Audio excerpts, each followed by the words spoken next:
guys, I'm Dee Harris. Welcome to another episode of Hanging Out with Dee. And guess what? This is the first day in season 4. And I'm hanging out with my friend Chris Salem. Welcome, Chris. Welcome, Dee. Thank you so much for being here. Yes, really happy to have you. Chris is a life coach, a motivational speaker, and a health and wellness advocate. And he'll be laying some serious truth on us later on in the show. But first, we're going to find out a little bit more about you. So you were born in Jersey. Neptune, New Jersey, same hospital as Bruce Springsteen. Cool. That's a cool. Just took my son there over the summer in August, so yeah, cool. It was good to be back where I came from. Yeah. And then you grew up in Danbury? Grew up in Danbury for most of my life, right through high school, and then left for a while. Yeah. And then you mentioned your son. You're a dad. What's your son's name? My son's name is Christopher as well. We call him CJ. Shout out to CJ. Hey, CJ. And you recently got married to the amazing Maria. Yes, that was just about a little over a month and a half ago. Yes. Shout out to Maria. Really cool. She's wonderful. And then you talk about your dad passing of lung cancer. Talk about that. That was back in December of 1999. It was right about 30 hours before the year 2000. So it came on very sudden. He was diagnosed in September of 1999, and they had diagnosed him for he had about a year and a half to live, but he only survived 4 months, less than 4 months. Yes. So it was the chemotherapy, I believe, that is what allowed him to pass sooner than later. You think so? Yeah. You say at the age of 12 you found out that you should be in charge of your own life. It's something that I saw growing up with my parents. My mother was a school teacher. My dad was an entrepreneur / engineer. Yes. And I saw, both sides of how they operate. My mother was all about nurturing with people. My father was all about, how to generate revenue and build a business. Yes. So I saw both sides, and I just knew at that point I was going to be successful in some way. Yes. But I leaned more towards what my mother does with people, working with people. So it allows me to nurture and help others, and also have them become successful with my mentoring and coaching. Correct. So you kind of have a hybrid of both your parents. Hybrid of both. Yeah, that's pretty cool. So before going into coaching, what did you do? I was involved in sales for most of my life, in aviation, which that meant brokering aircraft, aviation media. Nice. So I had a lot of experience working with people from a CEO level down to a middle management level, and was always a connector. I always knew how to connect with people, knew how to relate to them, and would be able to touch base with them on a personal level. Yes. Based upon that connection. Yes. And as someone who has over 20 years of experience in sales, I know that. It's about the personal connection. It's the personal connection. That closes that sale. It is. It's about connecting. Yeah. You got to have the connection, and you have to be able to deliver value very soon. Absolutely. Very quickly, yes. So what was a catalyst for your reinvention from sales into coaching? Well, I've always had this gift, so to speak, of just be able to help people. It was always in my blood, and I did that as a consultant in sales for a number of years in the aviation segment. Yeah. But I had this ability where people would just come up to me, I'd be on a plane, and they would just sit next to me and start talking to me about issues in their life. Yeah. And then look at me and say, wait a minute, what am I doing? I don't even know who you are. But they felt comfortable with me, and I always had this ability to help others and to instill with them certain things that they can get in touch with their strengths, overcome issues that are blocking their success in life, either from a personal or business perspective. Yeah. So it was about back in 2012 I decided to venture into life coaching, which include business as well, to help people and to inspire them, and lead them into a direction where they can have, become leaders in their own lives. Again, be their best self. Absolutely. Was that scary for you, making that change? It really wasn't. In a way, you would have thought it would be, but it was something that it flows out of you. It's just something that comes from me naturally. So I look at it as something that I don't look at it as a job or a career. It's something that I love doing no matter if I were being paid or not. Yes. Yes. And just seeing the ability to see somebody change. Yes. And be able to commit towards it and be open to coaching is just a wonderful, wonderful experience. That's so cool. You say that life experiences can cause addictions. Why do you say that? Well, I'm a firm believer that things happen to people, some worse than others in their life. It could be trauma at a young age. It can be something with a parent dying young.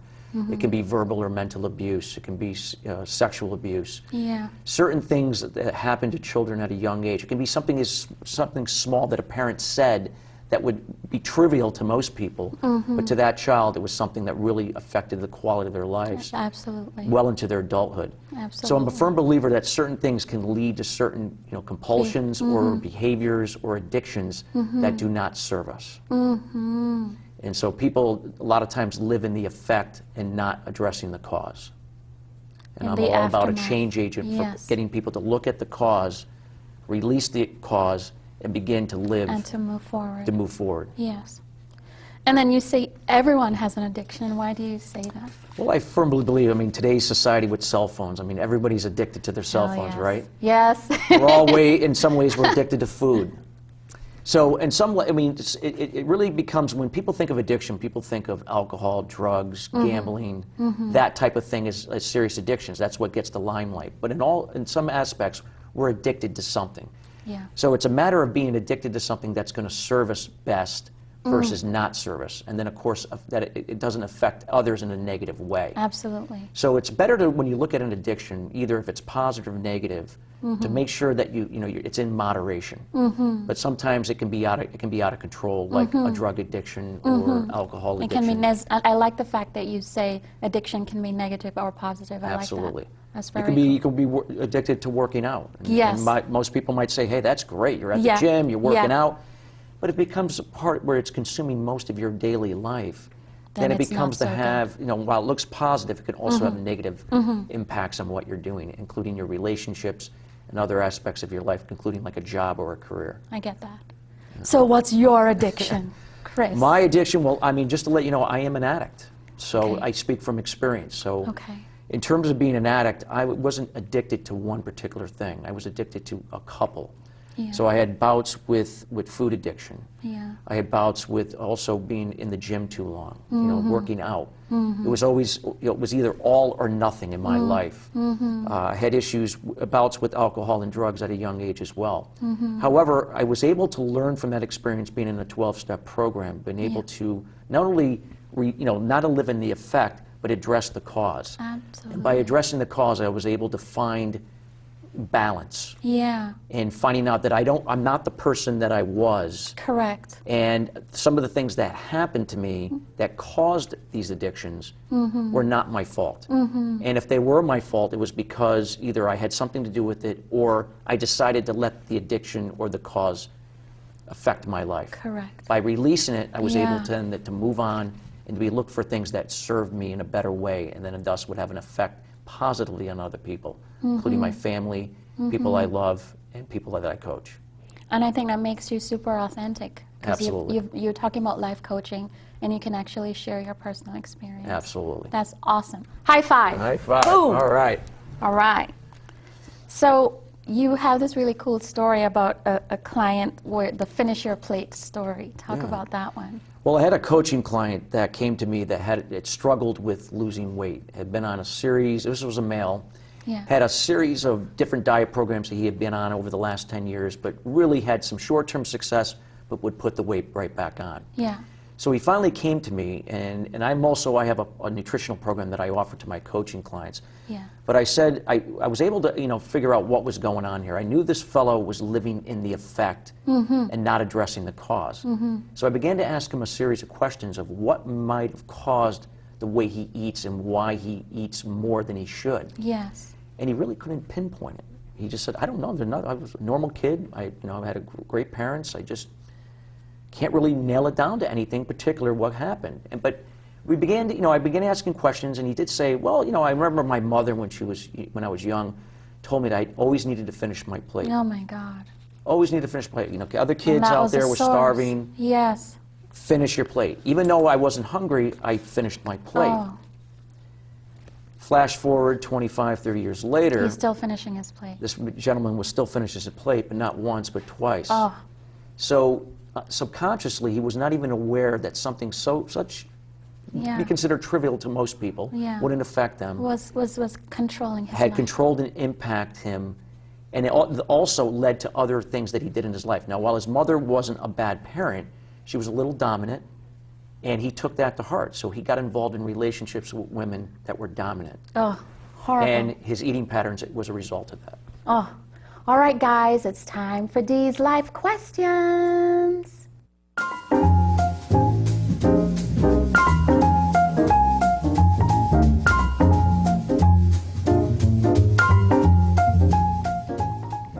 All right, so you have some really cool quotes that I love. One of them you say, be yourself, not someone else. What does that mean? Well, I always say that we're all unique, even though we're human beings and we all share similar things. We are obviously alike in many ways, Yes. but we all have different gifts. Yeah. And I think a lot of times people begin to live their lives for somebody else, trying to be somebody else, something that they're not. So I always look for people to find out what their why is. Let's find out who you truly are. Why do you do what you do?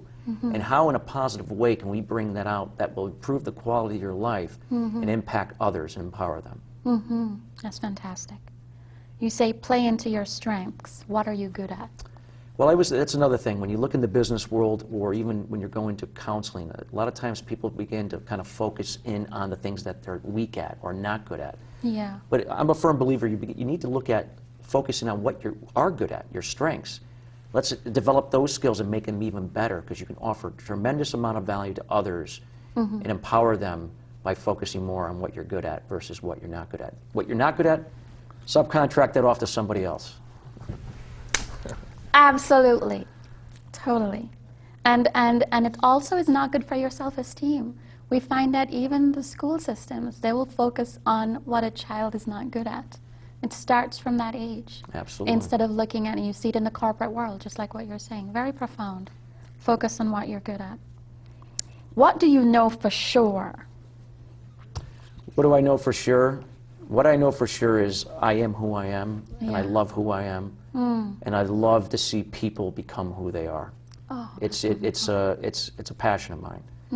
I can't change somebody, Yes. but I can help facilitate the change through guidance with people that are willing to make a commitment to change something, some aspect in their life for the better. Yeah. We have 30 seconds on this one. What is success? Success, again, is being who you are, your authentic self, and doing the things that you truly love in life and doing it to the best of your ability to offer value to others. Oh my goodness. We're going to have to go to the doctor with all these high fives. All right, guys, it's time for I Don't Like That, Mom.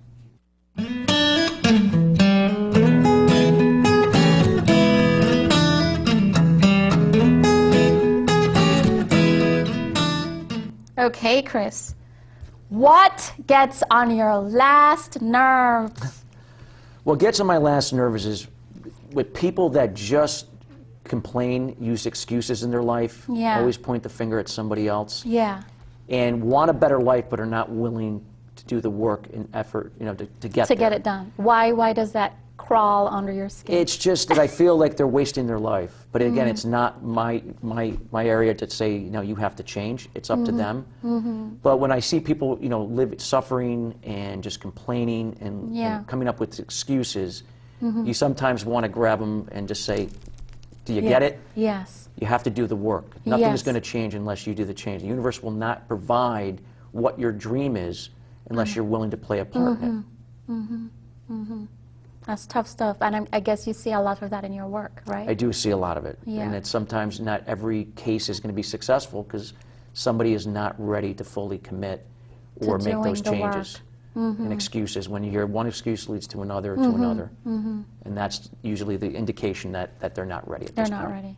Chris does not like that, Mom. The second thing you said you hated was laziness.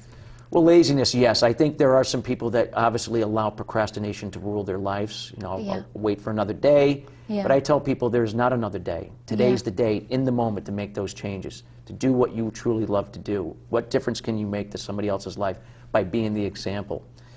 In some cases, it can be medical. It could be something tied to the thyroid or the adrenal gland system. Meaning that the sense of laziness. Sense of laziness, yeah. that they're hard, maybe It it's could hard be to get out medical. of bed. They Yeah. can't get motivated. But either way, to become aware of why you're not doing the things that Yeah. are necessary to improve the quality of your life, Yeah. that they should have that sense on some level to Yes. find out those answers. Yes, I agree with you. Another high five. Woo! All right, guys. It's time for Say What?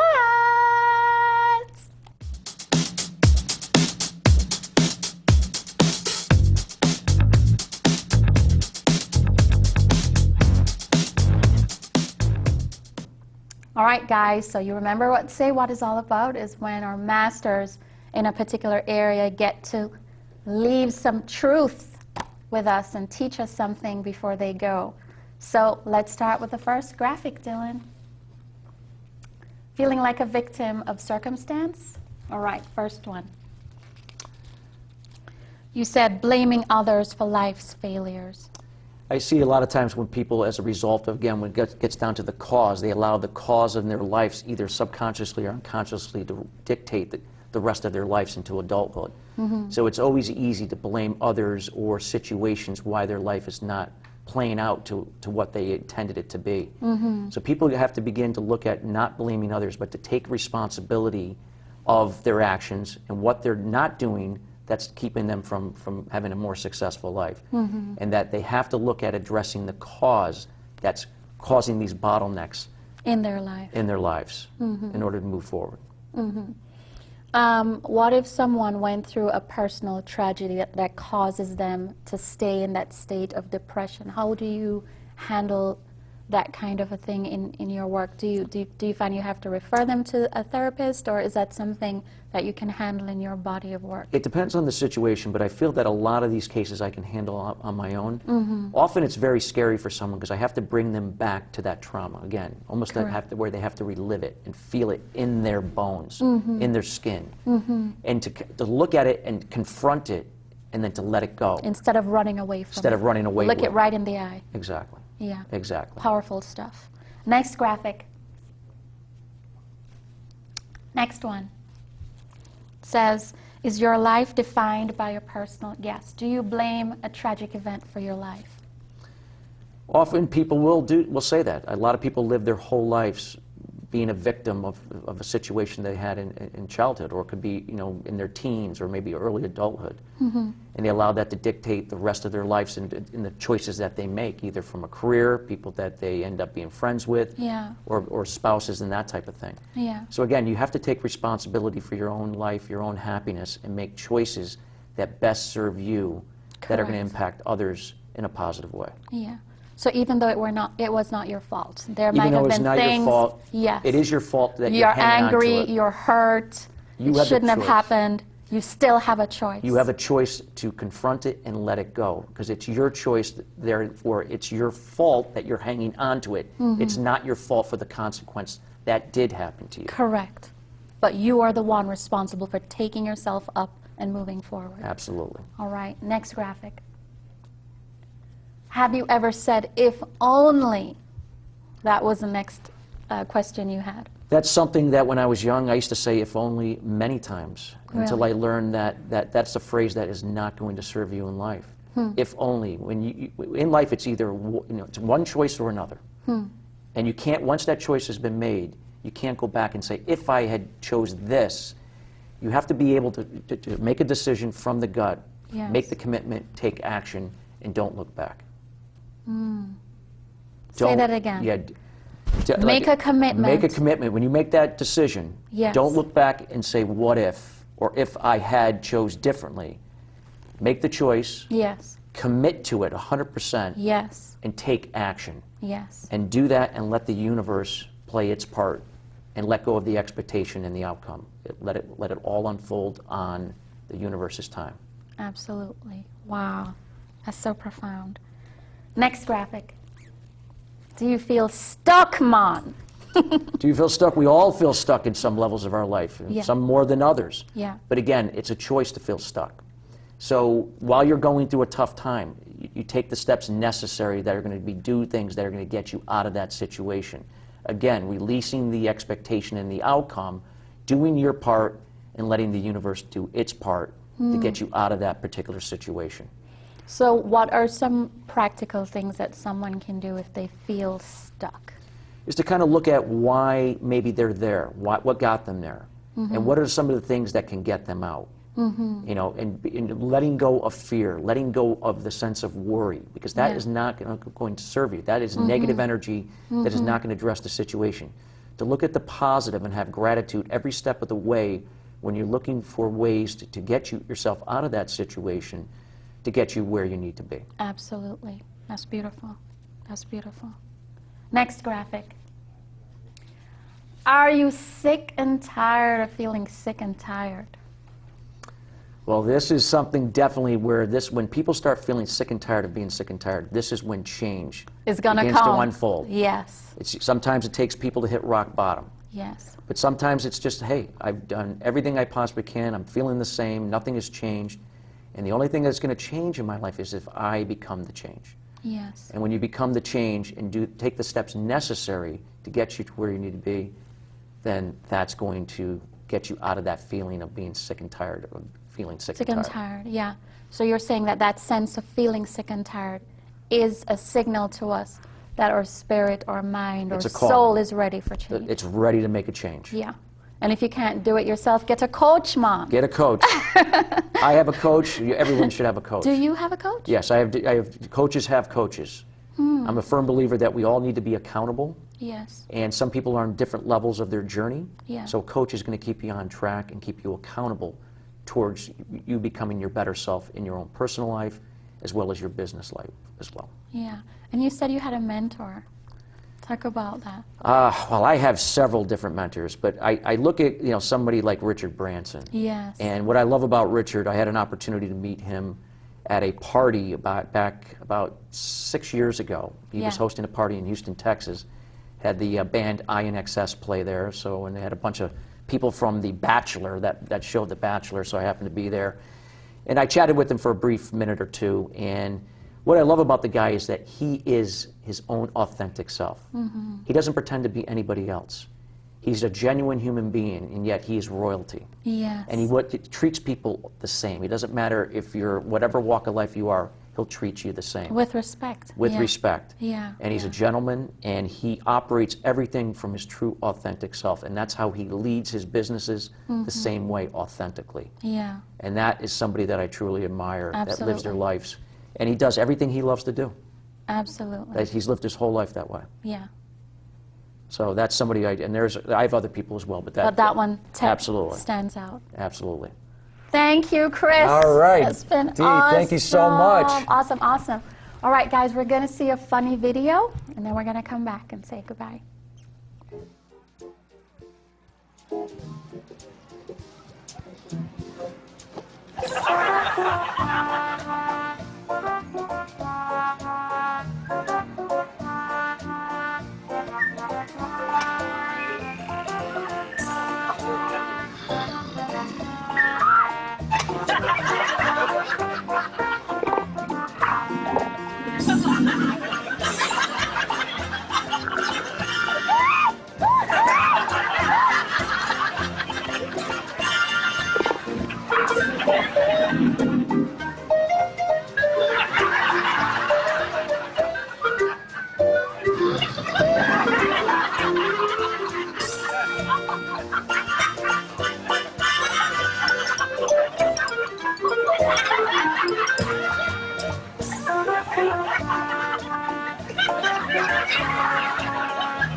That was too funny, too funny.